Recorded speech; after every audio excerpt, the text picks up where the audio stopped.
Salam əziz şagirdlər. 20 dairəsində toplama və çıxmanın əlaqəsinə aid məsələ həll mövzusu üçün nəzərdə tutulmuş ev tapşırığının həllinə başlayaq. Pətəkdə 17 arı var idi.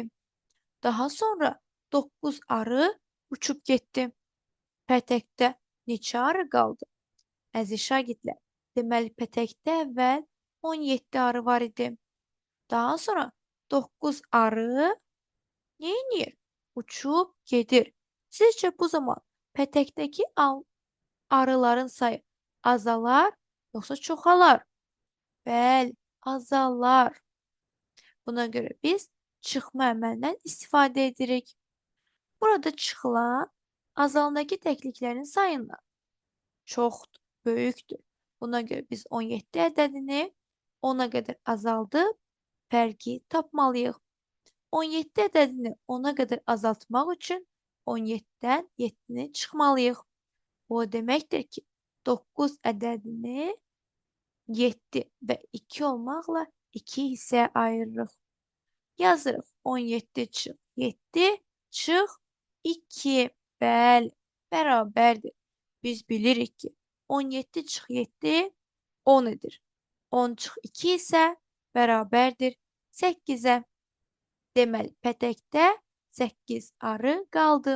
Əhsən sizə. Qutuda 15 kökə var idi. Satıcı qutuya 2 kökə də qoyur.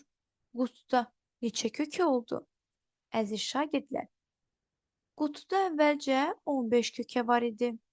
Satıcı qutuya 2 kökə də qoyur. Yazırıq 2.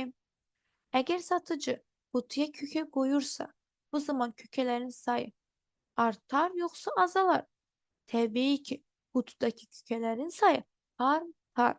Bunun üçün biz toplama əməlindən istifadə edirik. Biz bilirik ki, 500-2 7 edir. Onluqların sayını da elə 7-nin əvvəlinə yazırıq. Yəni 15-2 bərabərdir 17-yə. Qutuda 17 kökə oldu. Əhsən sizə. Rəfdə 12 fincan var idi. Nəlbəkilərin sayı isə bundan 4 dənə az idi. Rəfdə neçə nəlbəki var?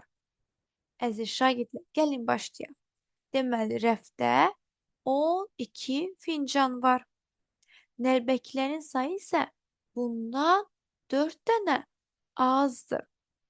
Uşaqlar, bəs bundan nədən? Bəli, fincanların sayından, yəni 12-dən nəlbəkilərin sayı 12-dən 4 dənə azdır. Əgər nəlbəkilərin sayı azdırsa və 4 dənə azdırsa, biz bu zaman nə etməliyik? Təbii ki, çıxmalıyıq. Yəni fincanların sayından 4-ü çıxırıq və nəlbəkilərin sayını tapırıq. Burada çıxılan azaldakı təkliklərin sayından böyükdür. Buna görə 12 ədədini 10-a tamamlamaqla çıxmalıyıq. 12 ədədini 10-a tamamlamaq üçün 12-dən 2-ni çıxmalıyıq. Bu o deməkdir ki, 4 ədədini 2 və 2 olmaqla 2 hissəyə ayırırıq. Yazırıq. 12 çıx 2 çıx 2 bərabərdir. Biz artıq bilirik ki, 12 çıx 2 10-dur. 10 çıx 2 isə bərabərdir 8-ə. Deməli, rəfdə 8 nəlbəki var. Əhsən sizə.